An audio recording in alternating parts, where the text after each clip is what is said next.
Good morning, everyone.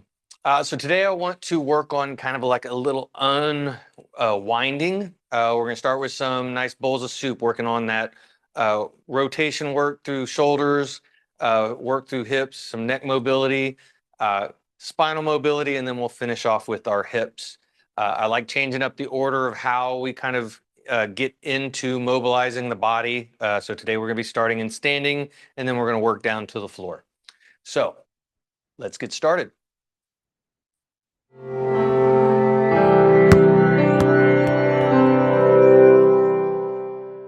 So we're going to start with our bowls of soup.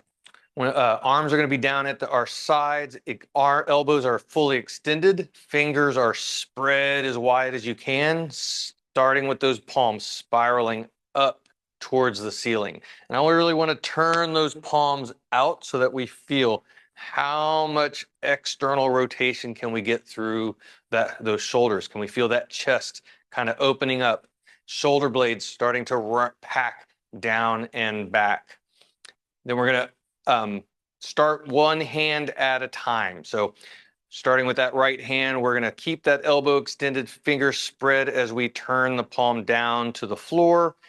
Internal spiral, turning in as much as you can so we feel that stretch and mobility up into the shoulder.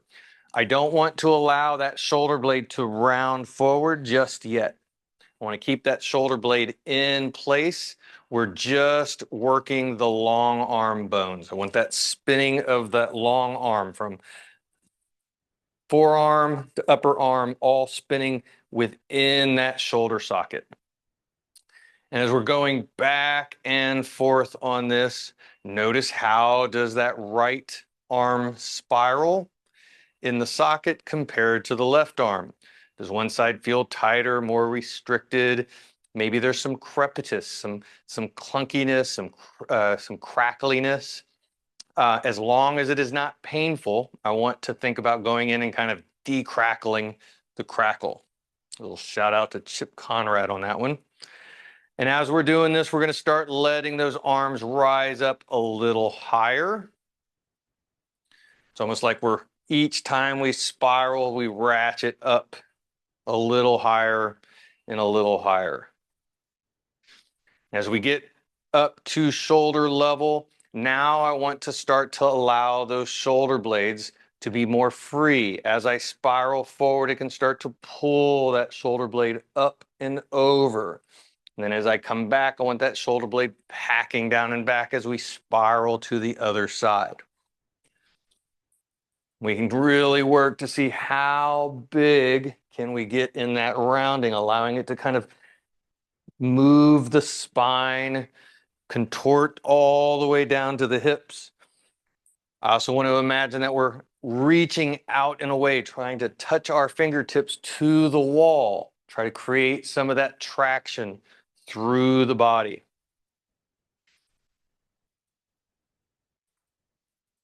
And we'll go ahead and let the arms rest down to our sides. Now we're going to get into some neck mobility. So if we're able to, I want to grab fingers behind the back. We're going to actively reach hands down, drawing the elbows together. And I want to be as active as possible.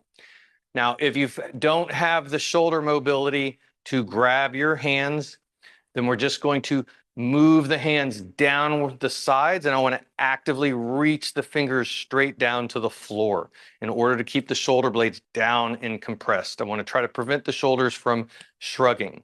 So if you can't touch hands, actively pull those fingers down your side and keep the shoulder blades packed down and back.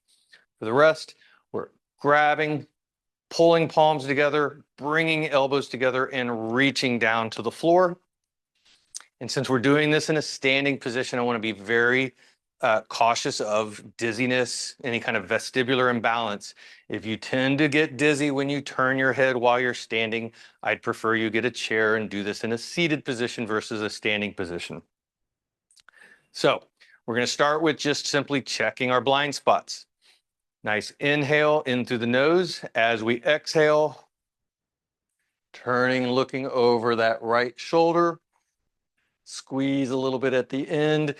Inhale as we bring it back forward. Exhale as we move to the other side. I want to make sure that we are not moving into pain.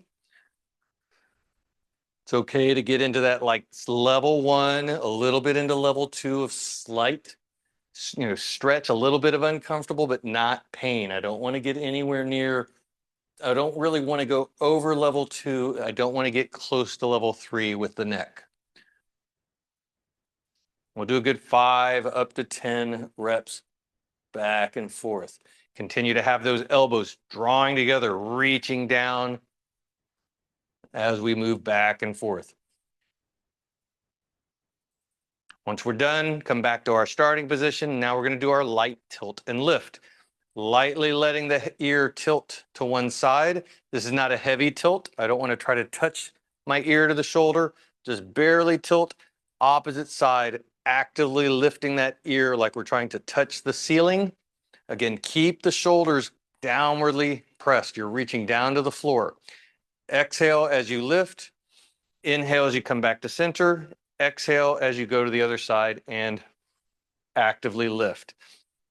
As you're moving back and forth, you can actively reach that shoulder blade of the side that you're lifting down a little bit more to create just a little bit more traction in that stretch. Again, I don't want to force it.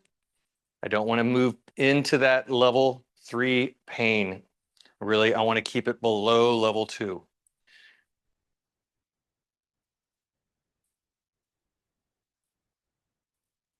Good. So next we're going to get into our glide. So glide is super challenging. This one is one in which it's easier to do in front of a mirror or in front of a camera so that you can see whether you're able to keep your head straight and square. I want to keep the cheekbones perfectly level with the floor. So I don't want the head to tilt one side or the other. I also don't want to keep our eyes straight on the horizon. So I don't want our cheekbones rotating on this. We're continuing to actively reach the shoulders down to the floor, pulling the elbows together. Exhale as you glide to one side. Inhale as you come back to center. Exhale as you glide to the other side. And this one just kind of looks a little funny. It's like we're working on our being able to walk like an Egyptian. But I want to notice how much glide do you have to the right? How much glide do you have to the left?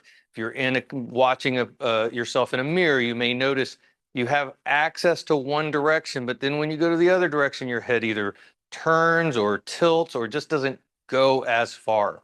And that's a normal thing. If so, I want to work on this. This is an important movement that we want to get back into our neck. We'll go ahead and unlock the hands. Going to come back to our kind of where we started. Arms at our sides, spreading hands, spiraling palms up. And now, before we do that, we're going to get into our crocodile breath. So I'm going to back up just a little bit. We're going to make C shapes with our hands. Hands are going to go below the hip rib cage, above the hip bone in that meaty section of the abdominal wall. Thumbs pressing into the low back musculature, index fingers wrapping around to the front, pressing in to the side. We're going to work on that nice expansion of the balloon. So we're going to do anywhere between 5 and 10 slow breaths. And I want a nice slow 5 up to 10 seconds of both inhale and exhale. And I really want to bring the focus into nice slow expansion of that abdominal wall, like you're inflating a balloon. And we're going to start with a small inflation. And by the time we get to the 5th or 10th breath, we're getting maximum, opening up that wall as big and wide as we can. The slower with the breath, the more we're able to really focus on how well does that abdominal wall expand. With each exhale, let your hands cinch down just a little bit so that you can feel the resistance of that inhale breath pushing into the hands. And by doing that, we can start to feel, does that breath move more forward into the body? Can we feel it moving evenly into the low back? Can we feel some push of that wall into our thumbs? Can we feel that push of the wall pushing out into the palms of the hand? And with each one, we're trying to get it to expand and inflate just a little bit bigger. And if you notice that it moves more on one side than the other, then that is worth taking note of and definitely worth bringing into a consultation, so we can talk about it in a session. We'll go ahead and let the hands drop down to the side. We're going to continue with that nice slow breath, spreading hands, spiraling palms up. As we inhale, I want to open the palms up more to the ceiling. As we exhale, we're spiraling both thumbs down. As we do that, we're shrugging up, letting the shoulders roll so the hands come in front, and then reaching through those fingertips. I want to feel nice rounding in the upper back. Can you feel that stretch between the shoulder blades and the spine? Inhale, we're shrugging, spiraling the palms up as we get, and then letting the shoulder blades set down and back. That's on our inhale phase. So again, nice, slow 5 to 10-second count in each direction. Exhale, shrug, spiral palms forward, and then reach. Inhale, shrug as we spiral the palms back up to the ceiling and then down. Let those shoulder blades slide down the back at the very end. As we're doing this, we're going to start to add in our pelvic tilts. On that inhale breath, pelvis is going to tilt a little bit more forward. We'll get a little bit more sway in the low back. Let the belly open up a little bit. As we exhale, we're scooping the pelvis. See if you can get that rounding moving down into the upper back, into the lower back as well. Nice and tall. Start to lift up through the top of the spine as you open the palms up to the ceiling on your inhale. Exhale. Nice big rounded back, upper back to low back.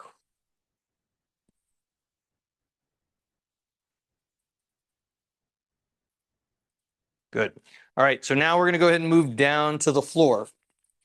We're going to get into our V sit. So nice wide V, actively reaching the back of the knees down, actively pulling the top of the feet back towards the shin. Nice inhale into that crocodile breath. Exhale. Nice soft fold, reaching forward, letting those hands slide along the floor. Inhale brings us back. As we fold, I want to avoid dropping the head or the chest straight down to the floor. I want to try to keep a nice tall spine.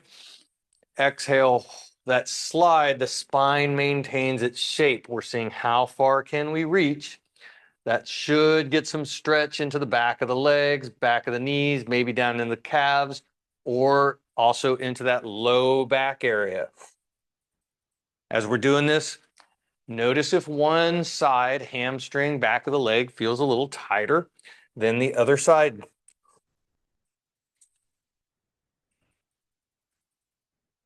Keep that breath nice and slow. Keep your movement synced to the speed of your breath. So again, 5 up to 10-second count. And we're going to start to move a little bit off that center line, moving a little bit more to the right side on that exhale and a little bit more to the left side. As we're doing so, I want to keep hands and shoulders square together. So I don't want my hands to turn, but my shoulders stay forward where I reach out to the side. I want shoulders turning with, so my shoulders stay square to the hands.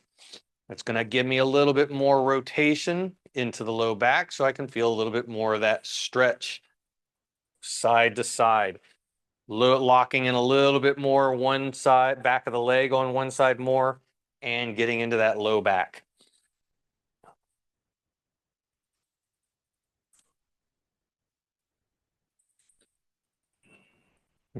Open that angle up more and more to heels, going side to side.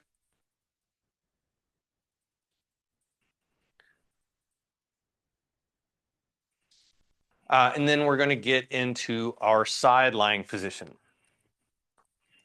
So getting on to our side, I'm starting on my right side. I want to bring knees up, have the knees and hips stacked. Hips are going to be at 90 degrees, knees are going to be at 90 degrees. I want the top hip to move a little bit forward so that the top knee slides over and has a little bit of a cliff over the bottom knee. Hands are coming straight out to the front at the chest. The bottom hand is going to come and sit on top of that top knee. The top hand is coming to your opposite side shoulder. From here, all this movement for right now is we're going to start with our eyes. We're going to turn looking over our shoulders. Let the eyes lead the way and let the eyes pull that shoulder with it as we rotate, seeing how far can we get our eyes to go. Inhale, we're bringing our eyes back forward. Exhale, eyes looking over that shoulder. Feel that shoulder start to pull. Start to see if you can feel that nice kind of stretch into the back, into the thoracic, low back area combined. As we're letting that shoulder roll, I want to make sure that that hip stays a little forward. I don't want to lose this little cliff of the knees. I don't want that knee sliding backwards. That's going to take away from the mobility work we're trying to isolate in the spine. So nice exhale as we look over that shoulder. As we're starting to get into this and open this up a little more, once you get your eyes over that shoulder and you start reaching back next, we can start to try to reach the shoulder blade towards the floor. Now I want to see if we can get more opening in that thoracic area of the spine. Inhale brings it all the way back.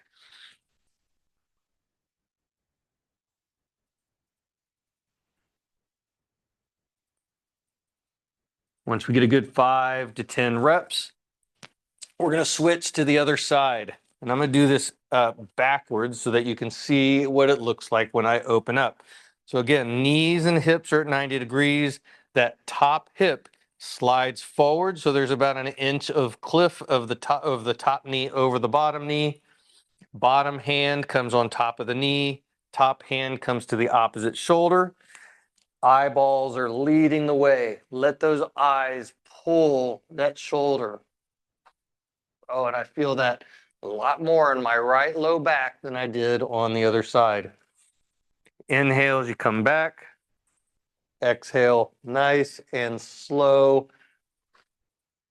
Again, keep that hip moving forward as your shoulder reaches back.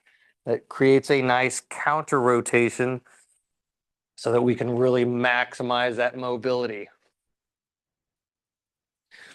As you're getting into it now, once you get the eyes over the shoulders and the shoulders start moving back, now start to reach that shoulder blade like you're trying to touch it to the floor. Now, unlikely that you're going to be able to touch the floor in this position with those hips reaching the opposite direction. That is not the point of the movement. I want to feel this nice opening, low back into thoracic spine.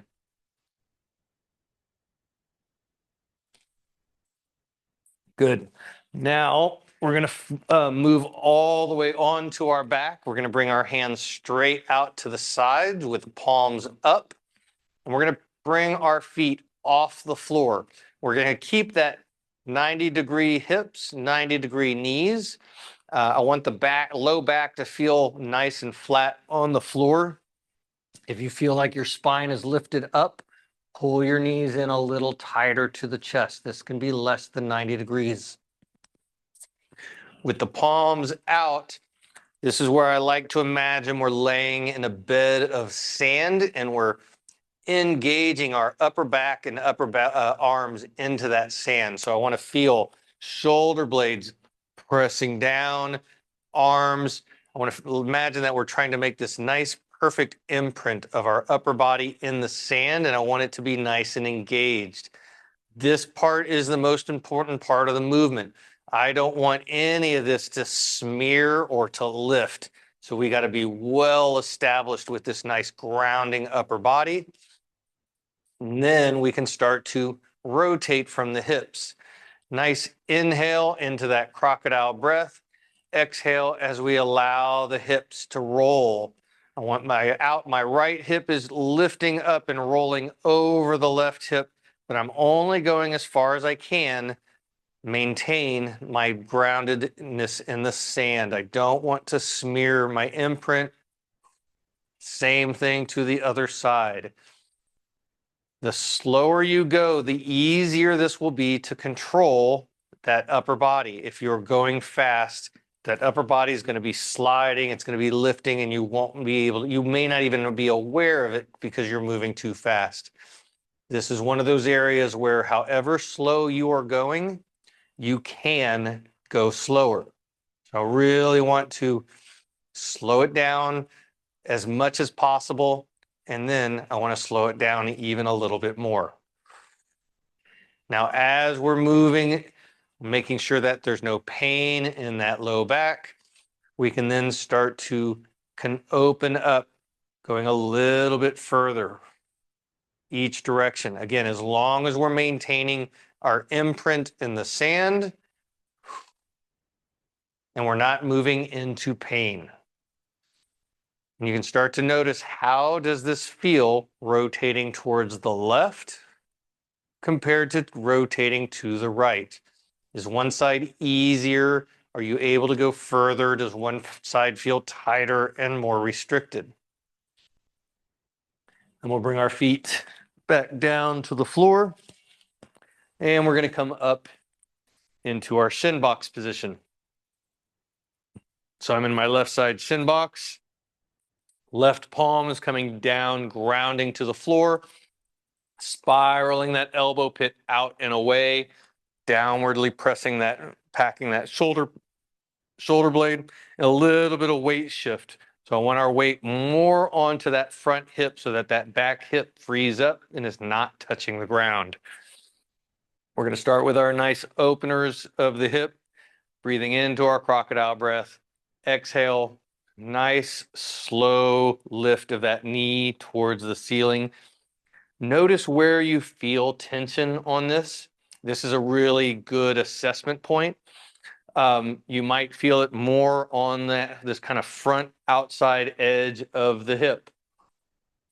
If so, that's an important detail. Keep track of it. If that's not super tight, you might have really good range, and then as you get to the top, you feel it more into the adductor. That's an important. I want to take note of that. Or if you're limited in your movement, you might feel some pinch in the glute or even in that low back space. Again, I want to take note of where we're feeling it. These are helpful when we get into consultations. Once we do 5 on that side, we're going to do a nice slow transition to the other side, and we're going to do the same thing. Grounded palm, spiraled elbow, packed shoulder. That weight is shifted over so that we got that back hip is free from the ground. Nice inhale into our crocodile breath. Exhale as we slowly open that knee. Inhale, bringing it back down. And again, want to take note of where we are feeling it. My left hip, generally the less mobile one, and I'm feeling tight, and I feel it more into this outside edge of the hip, and a little bit in the adductor, although the outside hip is a lot more pronounced. I feel like if that was not there, I'd have more mobility, but then I'd probably feel this line a little bit more. Although that's starting to open up just from doing some reps. We'll do a nice slow transition back to the other side. Now we're going to get into our back hip bowl. So again, keep that weight shifted. I want that back hip free from the ground, especially for this particular movement. Inhale, I want to imagine that breath has weight like a bowling ball. It's moving into that back hip bowl, reaching it down to the floor, but it's doing so without me shifting. I'm not trying to push it down. My weight stays forward. Inhale, I'm exploring the range of motion of that hip to be able to drop. Exhale, that hip's lifting up. I'm moving it forward. And then I'm actively scooping that tailbone, trying to shift that tailbone so that we feel a nice stretch through the front, contraction in the back. Inhale, fills up that bowl, reaches it to the floor. Exhale, up, forward, scoop. See how much can we maximize that stretch without going into pain in the front? How much can we maximize that contraction? The more you scoop, the more you should feel that glute contract. If you feel a lot of stretch, but you're not getting a lot of contraction, that probably means that your mobility is limited and you're not able to get into a position in which your glute can fire. And that is a big deal, because that means that that's something that is taking place with all of your movements and your glute is unable to do its job. So you're losing glute activation, but it has more to do with a lack of hip mobility. So in order to get better glute activation, we have to mobilize that hip more, especially the anterior hip. Now we're going to add to this movement before we switch to the other side. Continuing with that same inhale, exhale, lift, actively scoop. And now we're going to get into our reach with rotation. So we're going to spread our hand wide, spiral that palm up to the ceiling, extend the elbow, reaching through your knee, and then rotate that shoulder. Inhale, we're unwinding all of that, letting that hand spiral as we pull that elbow in, and that breath's coming all the way back into that hip bowl. Exhale, the hip lifts, moves forward, scoops. I want to lock in that hip first. Hand spreads, spirals up to the ceiling.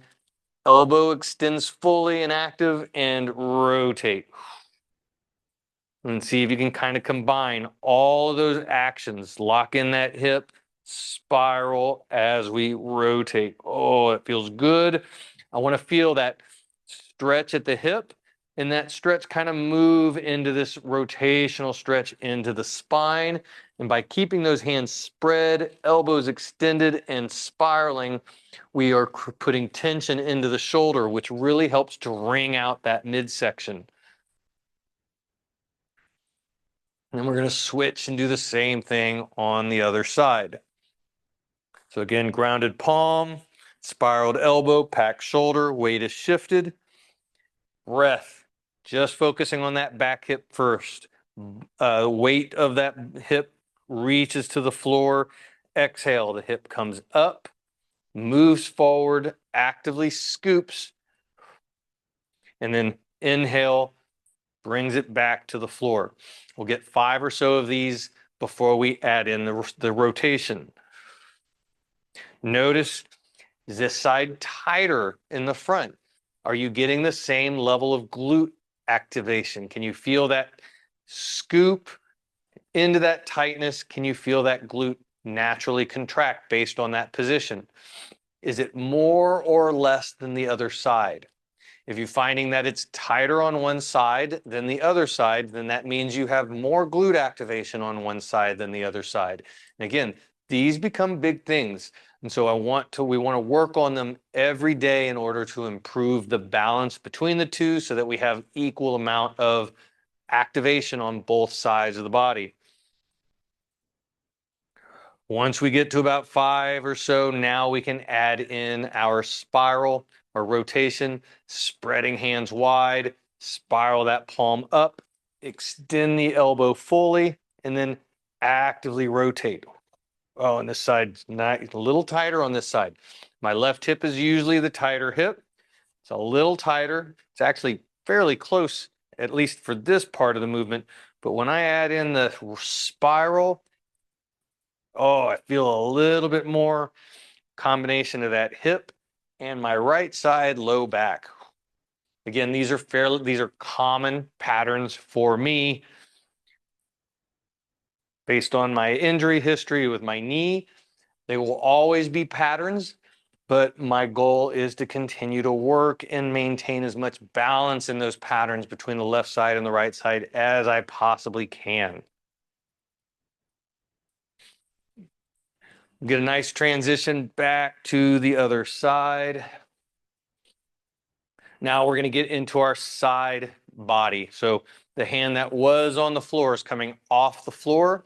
Bring the forearm kind of flush with the ceiling. We're going to continue to breathe into that back hip bowl. Exhale, lifts up, moves forward, actively scoops. I want to lock in that hip. It's going to be hard, might be harder to get into this position without being able to ground through that palm. So that is okay. We're doing the best we can with it without moving into to painful or stressful positions.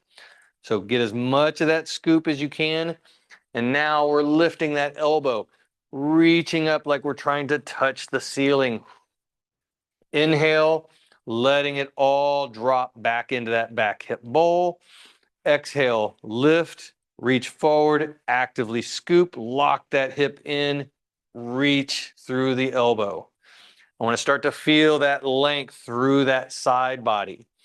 So as we're getting into that locked hip, scoop, locking in that back hip, when you reach with your elbow, you can also start to downwardly press into the same side hip. So my opposite hip is scooping, and I have this downward press as I'm lifting up. I want to create as much space between my elbow and the floor as possible without pain, without stress.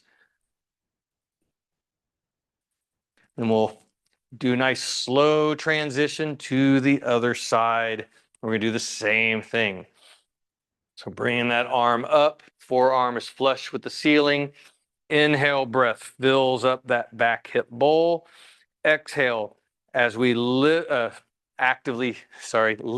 move forward, scoop, lock in that back hip, then reach that elbow up to the ceiling.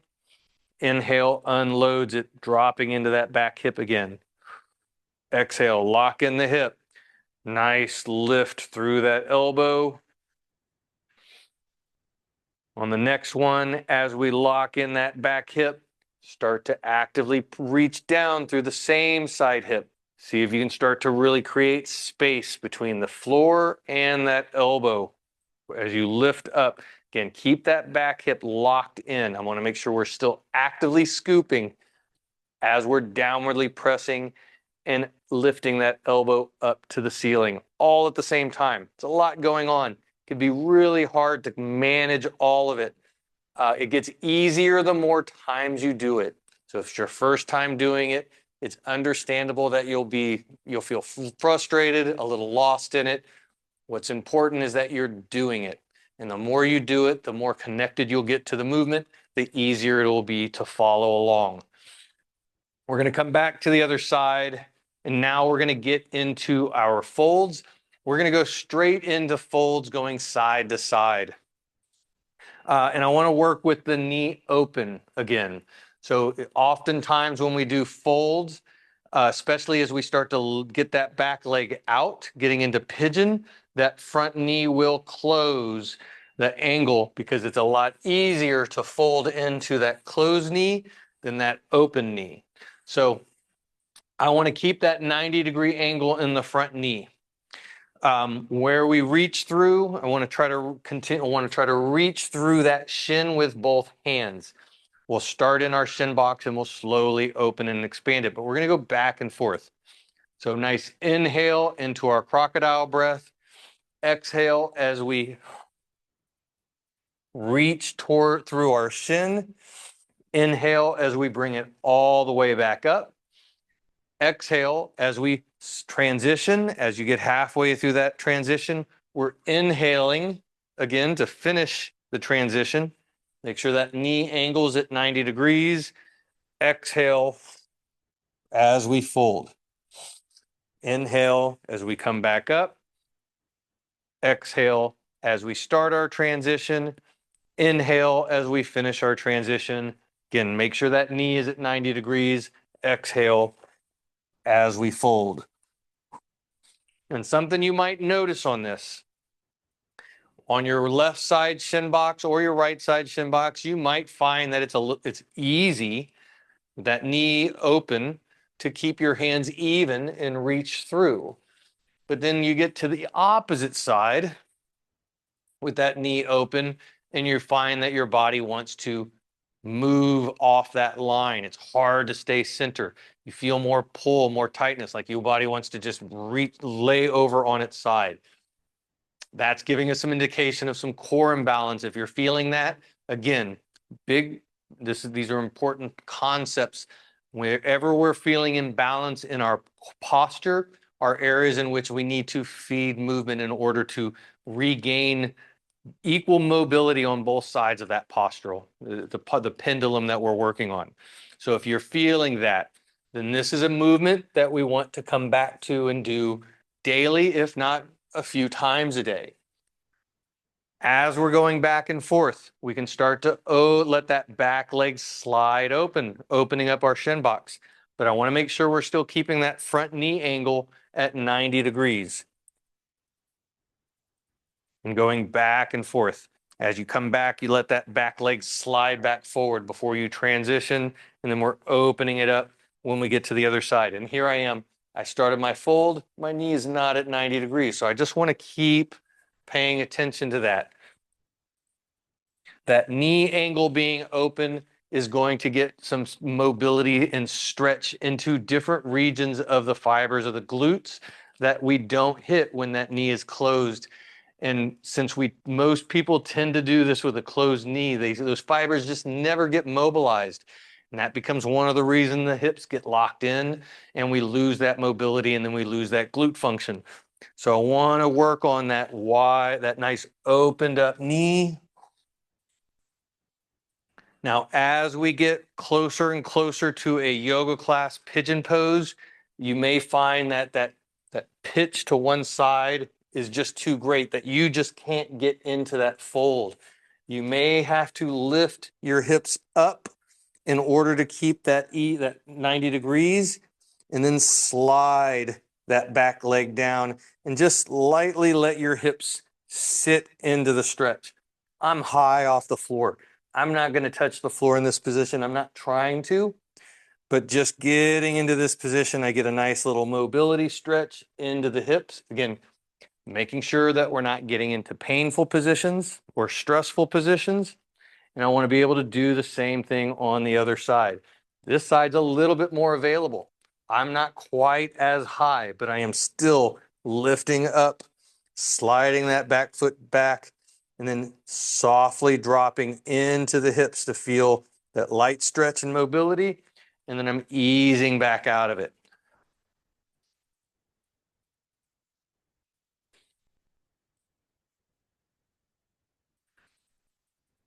Again, I'm less concerned about the fold on this because I am using my hands to lift up and drop in. But as I do a few reps of these, I'm finding my hips are actually naturally sitting a little closer to the floor. My goal is not to touch the floor or be on the floor. I try not to be goal-oriented in my mobility other than just improving the balance between the sides. All right, we're going to come all the way back up to our standing position.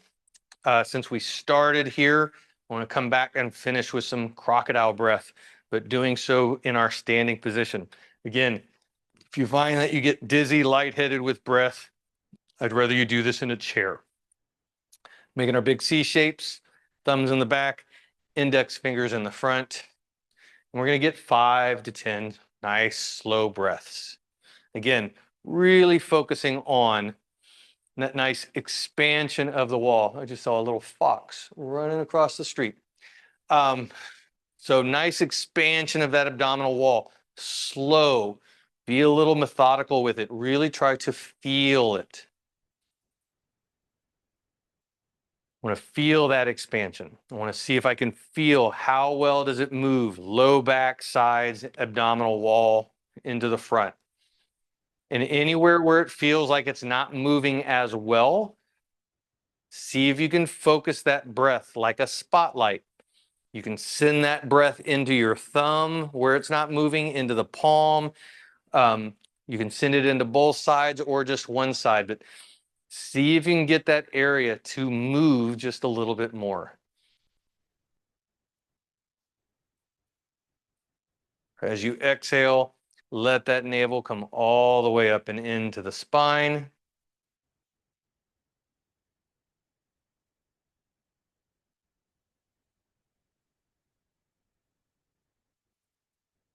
As you get 3 or 4 breaths in, start to notice shoulders. Are your shoulders tensing up? Can you let them soften a little bit, especially on that exhale? And then on your next inhale, can you focus that tension on expanding the abdominal wall without feeling it move up into the shoulders and the neck?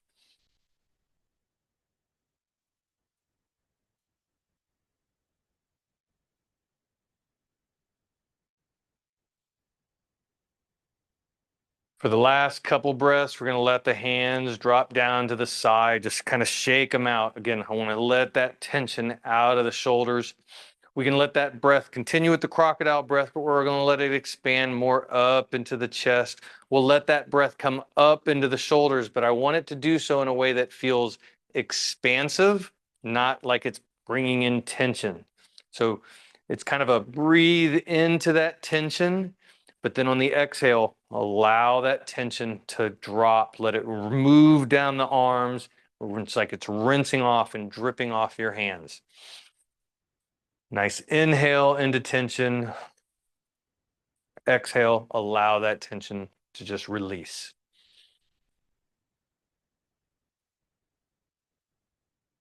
And when you're done, you're ready to get on with your day.